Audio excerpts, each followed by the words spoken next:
नमस्कार, मैं हूं अभय कुमार। आप देख रहे हैं अपना खास कार्यक्रम बिहार समाचार। बिहार समाचार में खबरें बिहार की, बातें बिहार की, देश दुनिया की तमाम खबरें जो आपको जानना जरूरी है। बिहार समाचार में हम खबर लेते हैं सत्ता के गलियारों से, पंचायत की गलियों से और गांव के चौपालों से, जो कहीं न कहीं आपके जीवन को प्रभावित करता है। तो बिहार समाचार में जो पहली खबर हम ले रहे हैं, जिसकी चर्चा हो रही है, एसपी दयाशंकर। जी हां, पूर्णिया के एसपी दयाशंकर के कई ठिकानों पर एसवीयू का छापा। एसपी पर आरोप, 6 साल की नौकरी में करोड़ों की संपत्ति बनाई है। संपत्ति छिपाने के लिए थानेदार, बॉडीगार्ड, रीडर से लेकर पर्सनल स्टाफ तक का एक नेक्सस तैयार किया था, एक नेटवर्क तैयार किया था।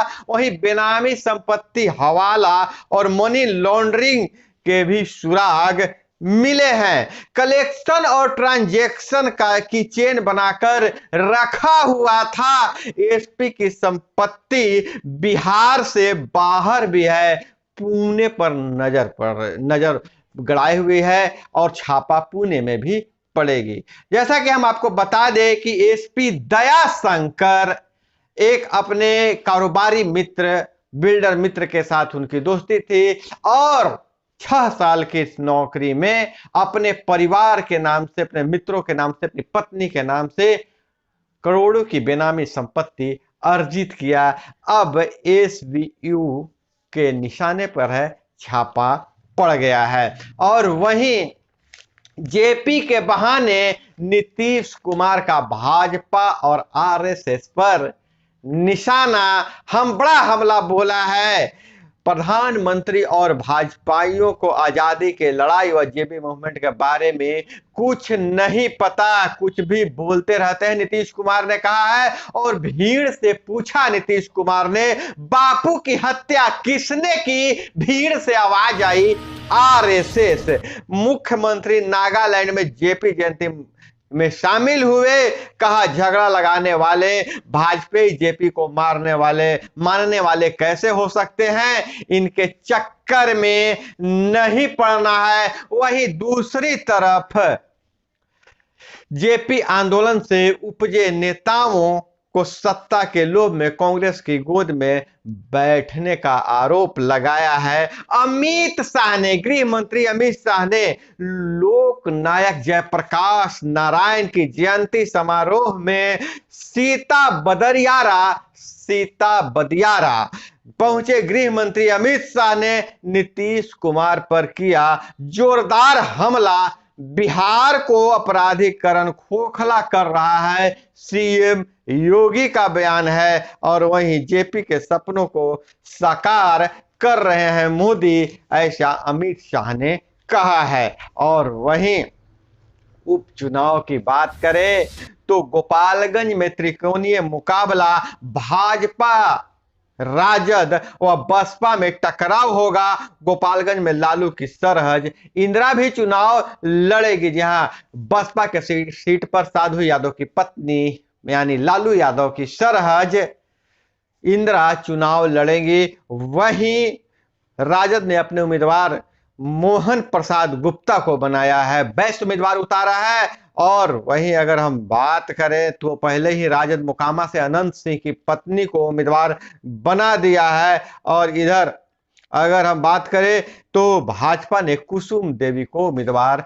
बनाया है। तो गोपालगंज में त्रिकोणीय मुकाबला देखने को मिलेगा। पिछली बार साधु यादव बसपा के टिकट से चुनाव लड़े थे, दूसरे नंबर पर रहे थे। इस बार उनकी पत्नी इंदिरा चुनाव लड़ रही है। और इधर बात करें, बक्सर में मालगाड़ी का पेंटो टूटा, घंटों फंसी रही कई ट्रेनें और आम जमाते इस्लामी के आतंकियों तक पहुंच रहे थे।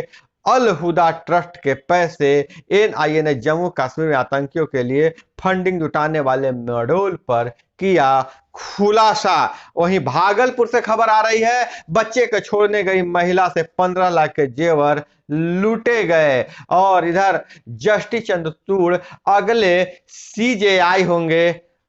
पहली बार पिता के बाद बेटा सीजेआई ने उत्तराधिकारी के लिए जस्टिस चंद्रचूड़ का नाम भेजा था और बीपीएससी के सुरक्षा कर्मी के पुत्र की ईंट पत्थर से कूचकर हत्या फुलवारी शरीफ की घटना है। युवक 2 हफ्ते पहले नशा मुक्ति केंद्र से घर लौटा था और मुख्यमंत्री बोले, हम लोग जेपी के सिद्धांतों को मानने वाले हैं, बिहार को बढ़ाने के लिए काम कर रहे हैं। वहीं खड़गे ने कहा, कांग्रेस अध्यक्ष का चुनाव जीते तो पार्टी संगठन में 50% सीट युवाओं को देंगे।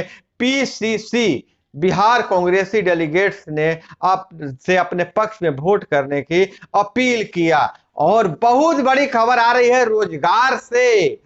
फरवरी तक 10,000 सर्वे कर्मियों की होगी बहाली। विज्ञापन 1 सप्ताह में। अगले साल से पूरे बिहार में एक साथ भूमि सर्वेक्षण। अब हर अंचल में एक शिविर, हर 4 गांव स्तर पर एक अमीन की होगी तैनाती। और फरवरी में बहुत बड़ा बहाली आने वाला है। 10,000 सर्वे कर्मियों को नौकरी मिलेगी। और भाजपा को बिहार से एक भी सीट नहीं मिलेगी। उपेंद्र कुशवाहा का बयान है। उपचुनाव में महागठबंधन के प्रत्याशी जीतेंगे, लेसी सिंह का बयान है। वहीं सुशील मोदी ने मांग किया है कि जेपी सेनानियों को यूपी एमपी की तरह पेंशन दे बिहार सरकार, पेंशन राशि बढ़ाई जाए। और वहीं अगर हम बात करें कि नफरत की राजनीति करने वाले जेपी के गांव किस मुंह से गए हैं, पप्पू यादव का तंज है। और फुलवारी कांड यूपी एक्ट की धाराएं जुड़ी, अनुसंधान के लिए 80 दिनों का मिला समय।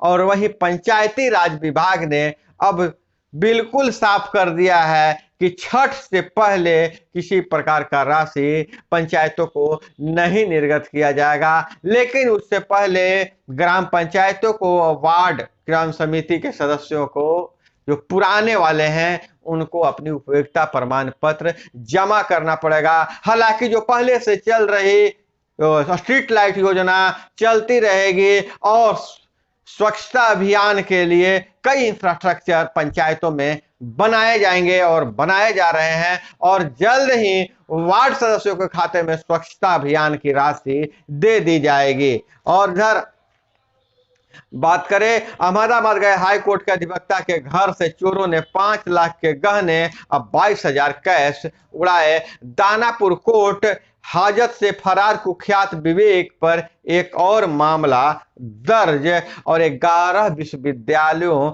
और 17 कॉलेजों में लगेंगे इंटरएक्टिव पैनल डिस्प्ले। और पटना यूनिवर्सिटी में कभी 1 साल में तो कभी 3 महीने में पूरा हुआ सेमेस्टर, फिर भी सत्र लेट से छात्र परेशान हैं। और घटने लगी है उपभोक्ता सामान की कीमतें। शुरुआत साबुन से हो रही है।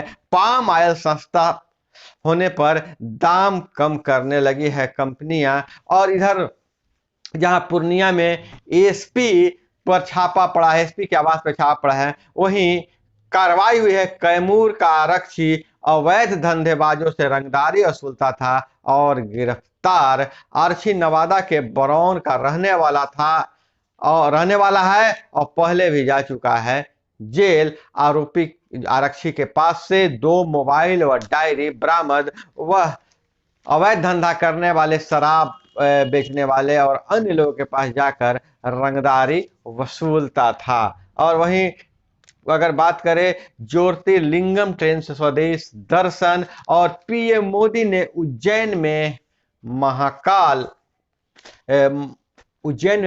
कॉरिडोर का उद्घाटन कर दिया है। अब बहुत ही भव्य है यह कॉरिडोर और पर्यटकों को वह लुभाने में सफल होगा। और ब्रिटेन बोला, सैटेलाइट गिराने के हथियार बना रहा चीन इस दौर में सबसे बड़ा खतरा है। और जम्मू कश्मीर चुनाव मोड में भाजपा आ गए हैं। जम्मू कश्मीर में 2 केंद्रीय मंत्री पहुंचे हैं, 58 और पहुंचेंगे। तो दोस्तों, यह थी वो तमाम खबरें जो आपको जानना जरूरी था। इसी तरह से खबरों के लिए जुड़े रहिए हमारे साथ। हमसे जुड़े रहने के लिए नीचे जो लाल रंग का सब्सक्राइब बटन है उसे दबा दीजिए और सब्सक्राइब के बाद बेल आइकन दबाना बिल्कुल नहीं भूलिएगा, और एक लाइक तो बनता ही बनता है। तो दोस्तों अपना बहुत बहुत ख्याल रखिएगा, मिलते हैं अगले वीडियो में। जय हिंद, वंदे मातरम।